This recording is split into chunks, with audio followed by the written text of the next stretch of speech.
Hi, welcome to another training video, and today we're going to be having a look in AutoCAD, and we're going to have a look at how we can set up a template as a starting point for any future drawings we might make. So here I am, I've just opened up a new blank drawing here, and I'm going to put in this drawing the settings that I want to maintain in my template. So let's get started. The first thing I want to do is specify the units that I want to use, and so I'm going to say I want to make it a decimal, and I'll change my precision here, and I'm certainly going to change the insertion to millimeters, and I shall leave that as it is for now. Okay, I'm now going to actually draw a box, and this will set the size of my screen layout that I'm working in, and I'm going to say normally I'll be working across about a 10 meter wide, so 10,000 and comma, I'll just make it 5,000, and now I'll zoom to the extents, and that would give me my working area, which is a 10 by 5. So now this actual screen here, my model screen, is zoomed into roughly the size that I'd want to be working in.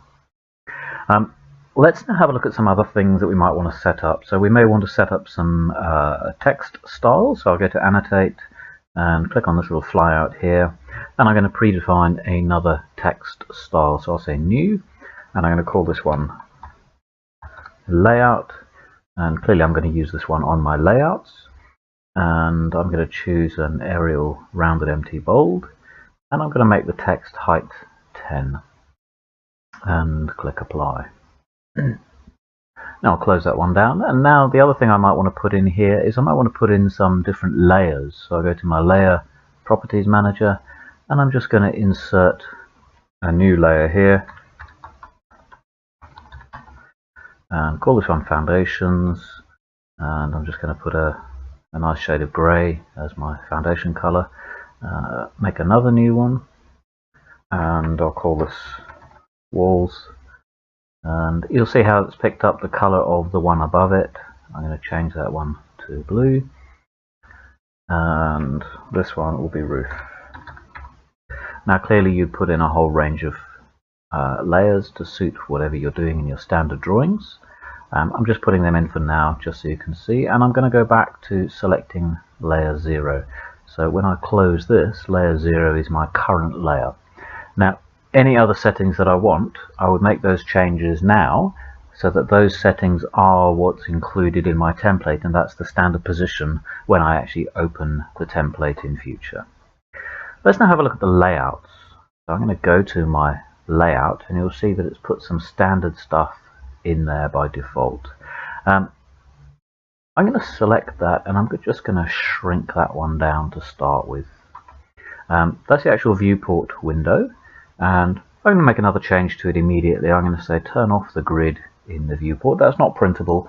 I don't like it in the viewport. I like the viewports to look like they're actually going to print. I'm not going to worry about any zooms or anything like that just yet.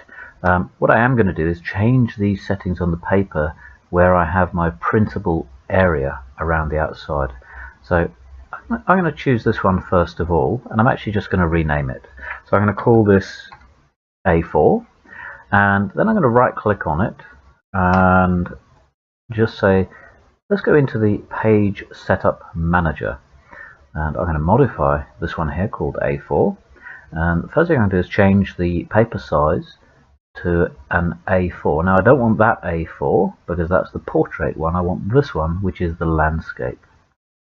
Okay, so there we go. Now let's actually pick a printer.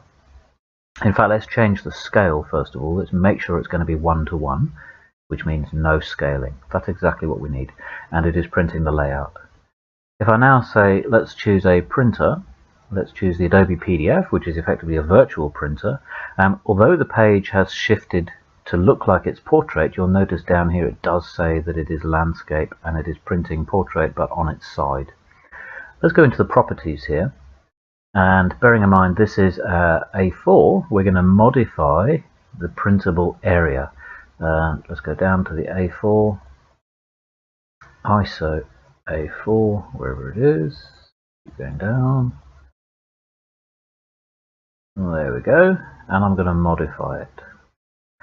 The reason I want to modify it is because I want to make all of these 0, and what that will do is it will make my printable area the entire size of the page. So I'm going to make this one A4, and I need to make it a unique name, and then click OK and OK. And now I have my A4 settings for this paper, and if I click OK, can you see in the background the dotted line, which is the printable area, has now moved out to the edge of the sheet of paper. So that's good. Now we can actually make some changes, and you'll notice how tiny that little box has gone. That's actually my viewport, and you'll see this is what it's seeing in the viewport. I'm just going to actually move that into the center of the screen. So I'll just say move, and I'm just going to move it into the middle of the screen. I'm not going to worry about it any further than that, not just yet, because what I'm going to do is I'm going to put a box in this page. Now what that's going to be is it's going to come across as a border. I'm going to click there and just go in that direction, and it's going to be 297 by 210. And I'm now going to zoom in on this corner, select it and say move, and I'm actually going to move that corner to snap in to the corner of the piece of paper. And if you have trouble snapping, do just zoom in a bit. There we go, so we've now snapped to the edge of the piece of paper, but I don't want it just there. I actually want to offset it inwards by 10, and there we have it. Now that one on the outside I can delete, and I now have my piece of paper with a nice border around the edge. I'm just going to move that one now to snap in to the corner. Let's move that one to snap into the bottom corner. But we don't want to position the other ones just yet, because what we want to do first of all is we want to draw a line. Now I don't want to start immediately there, I want to start 50 in this direction. So now I want to go straight upwards and snap in there to the perpendicular. Now I do want to start the line tool again, because what I'm going to do is actually now just come up 10. In fact, I'll come up by 15 and then across and snap in. Let's now go back to the offset tool. I want to choose my distance, and I could actually type in 15, but because I know that that distance is 15, I could just do that. Now select the object and keep going up in these increments of 15. I press escape to come out of the tool, and you could put in standard blurb up there, and under here you could put in some text, for instance name, title, whatever else. Let me just put in one for you so you can see how it works. So we'll go to annotate. I'm using the font layout, and I'm just going to go into single line text. I'm not going to start there, I'm going to start this way by 2, and I want my rotation to be 0, and I'm simply going to type in title and click away and then press escape.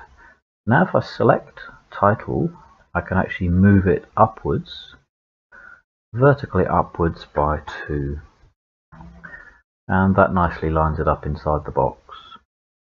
I'm not going to do any more than that, obviously. That's just an example for what you can do. What I am going to do now is reposition this viewport so that it's taken up all the available space over here. Now I double click inside the viewport, and I can zoom to the extents of my drawing and then just zoom out a little bit. If I now have a look down here, you'll see that I could actually set the scale of the viewport as well. So let's see what it looks like at 1 to 50. Actually 1 to 50 is probably about right. So let's make sure that that is set to 1 to 50. And that's pretty good. Double click outside. Now with it set to 1 to 50, actually I don't need that box anymore, so I'm going to delete it. And if you want to set up another viewport, another layout, you could go ahead, but for this purpose I'm just going to delete that other layout. So here we are. We actually have our layout set to A4, which will print to PDF. We have our various different layers preset, and we have a couple of extra fonts put in. Clearly you put in dimension styles or any other customizations as well. What we now need to do is actually save it, but not save it as a DWG. We need to save it as a DWT. So I click on there and I go to DWT, which is AutoCAD Drawing Template. And what you mustn't do is change this location, because this is the location that AutoCAD stores templates in. So we're just going to call this A4 PDF.